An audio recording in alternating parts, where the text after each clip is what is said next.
ഒരാൾ സന്താന സൗഭാഗ്യത്തിന് ഒരു ചാക്ക് പഞ്ചസാര നേർച്ചയാക്കുകയും അതിന് പ്രത്യേകം ദുആ ചെയ്യാൻ ആവശ്യപ്പെടുകയും ചെയ്തിട്ടുണ്ട്.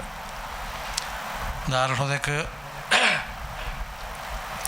വിവാഹം ചെയ്തിട്ട് കുറേ കാലം കഴിഞ്ഞിട്ടും സന്താനങ്ങളില്ലാത്ത കുറേ ആളുകൾ സന്താന സൗഭാഗ്യം ഉണ്ടാകാൻ വേണ്ടിയിട്ട് ദാറുൽ ഹുദയ്ക്ക് പഞ്ചസാര ഒരു പഴയ 100 കിലോൻ്റെ ഒരു ചാക്ക് പഞ്ചസാര അഥവാ 100 കിലോ പഞ്ചസാര ദാറുൽ ഹുദയ്ക്ക് നേർച്ച ചെയ്യുക എന്ന ഒരു സമ്പ്രദായം നിലവിലുണ്ട് വർഷങ്ങളായിട്ട്. ഉസ്താദ് CH ഹൈദ്രോസ് മുസ്ലിയാർ നവറുല്ലാഹു മർക്കദഹു അവർ ജീവിച്ചിരുന്ന കാലത്ത് നടപ്പാക്കിയതാണ്. കുട്ടികളില്ലാത്തവർക്ക് നമ്മൾ എങ്ങനെ ഒരു പരിഹാര മാർഗം പറഞ്ഞു കൊടുക്കുക. അങ്ങനെ ഉസ്താദിൻ്റെ നാട്ടിൽ തന്നെയാണ് ആദ്യത്തെ അങ്ങനത്തെ കുട്ടി ഉണ്ടായത്. പിന്നെ അനേകം കുട്ടികൾ ഓരോ കൊല്ലവും 12, 14, 15 ഒക്കെ കുട്ടികൾ ഓരോ കൊല്ലവും ദാറുൽ ഹുദയിലേക്ക് നേർച്ചയാക്കപ്പെട്ട പഞ്ചസാര ചാക്കിൻ്റെ സ്വീകാര്യത കൊണ്ട് സന്താനങ്ങൾ നൽകപ്പെടുന്നതായി നമുക്ക് വിവരമുണ്ട്.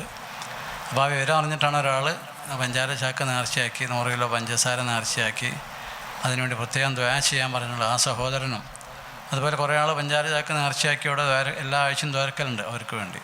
അങ്ങനെ പ്രതീക്ഷിച്ചിരിക്കുന്നവർക്കും സന്താന സൗഭാഗ്യമില്ലാത്ത എല്ലാ നമ്മുടെ സഹോദരങ്ങൾക്കും അല്ലാഹു തആല സന്താന സൗഭാഗ്യം നൽകുമാറാകട്ടെ.